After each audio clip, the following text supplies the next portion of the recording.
I can't tell you what a privilege it is to work with the team that we have, with Jared, who's extraordinary, the President, of course, and the Vice President, and Admiral Cooper.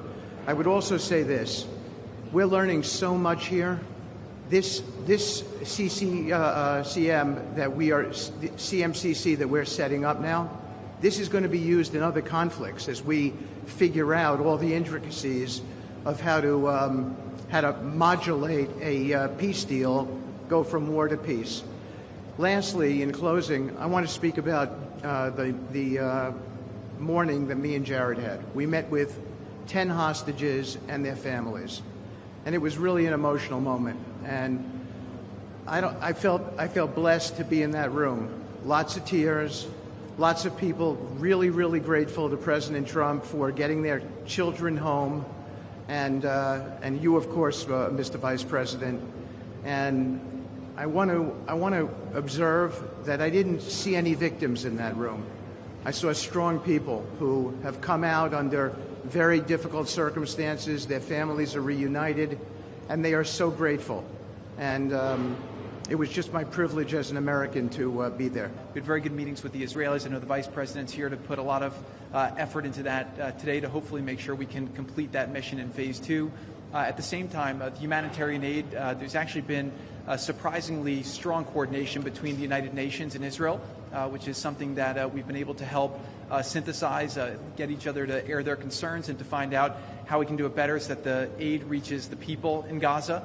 And doesn't go into the wrong hands there. It's amazing to think it's only been a week, but I actually, with the pace of work and the commitment of everybody, I think in a week from now you'll see even more progress. I want to echo what the Vice President said about how a lot of people are getting a little hysterical about different incursions one way or the other, but what we are seeing is that things are going in accordance. We'll take a few questions now. Lisa Berman from the Times of Israel. I want to ask about the Turkish role. It's very concerning for Israelis, since Turkey obviously has been a supporter of Hamas. What role would they have, and will they have troops that will be on the ground here or in the Gaza Strip? Well, I think, first of all, what troops are on the ground in Israel is going to be a question the Israelis have to agree to, and I'm sure that Prime Minister Netanyahu will have opinions about that, but we think everybody has a role to play here. Some of that's going to be financial, some of that's going to be in reconstruction, some of that's just in communication with the various parties to ensure that this deconfliction process actually works and is implemented. We're not going to force anything on our Israeli friends when it comes to foreign troops on their soil, but we do think that there's a constructive role for the Turks to play, and frankly, they've already played a very constructive role. We're very grateful for that. And you asked, they've supported Hamas in the past. No one who is a party to this conflict can look in the past and not point at something that they don't like or that they disagree with. Everybody who's been involved in this conflict can point at one other person. One of these flags can point at another flag and say, we hate that person for various reasons. The way that we're going to get to peace is to focus on the future, which is what the President of the United States has asked us to do. And we think everybody here is very willing to do that and is very eager to engage in that effort. And look, our warning to Hamas is very straightforward. The terms of the 20-point plan that the President put out there is very clear. It's supported not just by Israel, but by all of our Gulf Arab friends. It's that Hamas has to disarm. It's that Hamas has to actually behave itself, and that Hamas, while all the fighters can be given some sort of clemency, they're not going to be able to kill each other, and they're not going to be able to kill their fellow Palestinians. Now, again, that's going to take a little bit of time. We're talking about how to set up the security and humanitarian apparatus to put all this in place. But right now, where I stand, I feel confident that we're going to be in a place where this peace lasts, where it's durable. And if Hamas doesn't cooperate, then as the President of the United States has said, Hamas is going to be obliterated. Steve, do you want to add anything about the hostages? I think you said it, sir. Okay, great. Vice President Vance, Protesting Neighbors from the USA Today. To follow up on what you were just saying, how much time does Hamas have to lay down its arms before the United States either takes dramatic action or authorizes its allies to do so? Well, look, the President actually put out a truth this morning that I thought was very instructive. We know that Hamas has to comply with the deal, and if Hamas doesn't comply with the deal, very bad things are going to happen.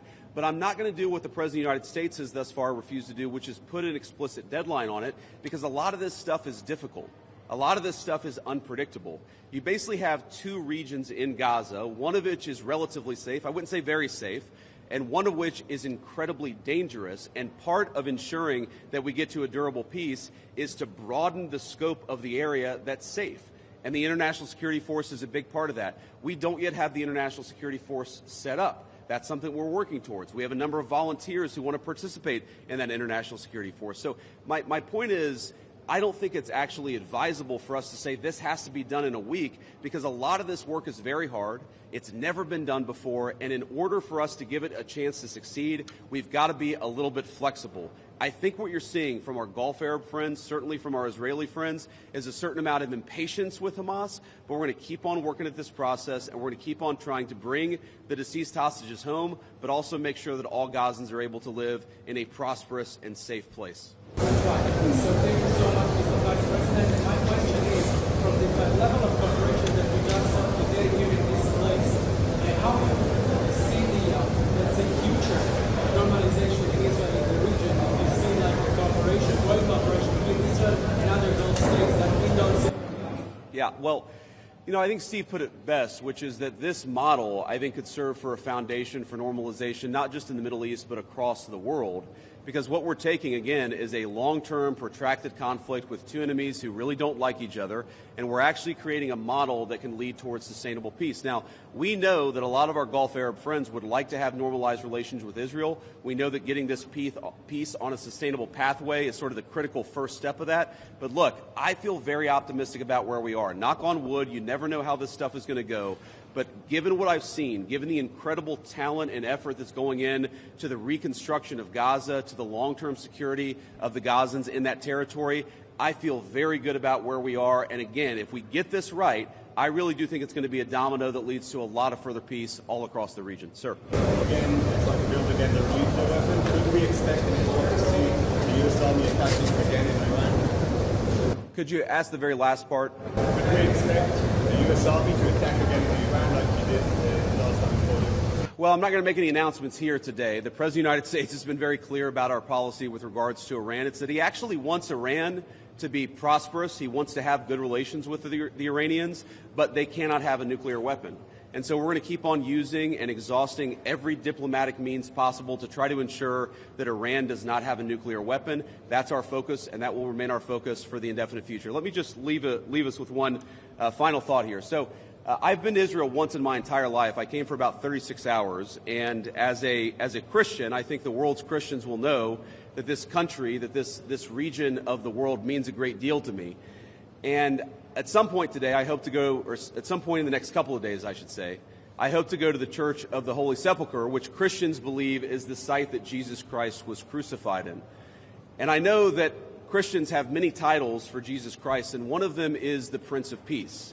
And I'd ask all people of faith, in particular my fellow Christians, to pray that the Prince of Peace can continue to work a miracle in this region of the world. I think that we have made incredible strides over the past week. We're going to have to make a lot more, but I think with your prayers, with God's providence, and with a very good team behind me, I think we're going to get it done. Thank you.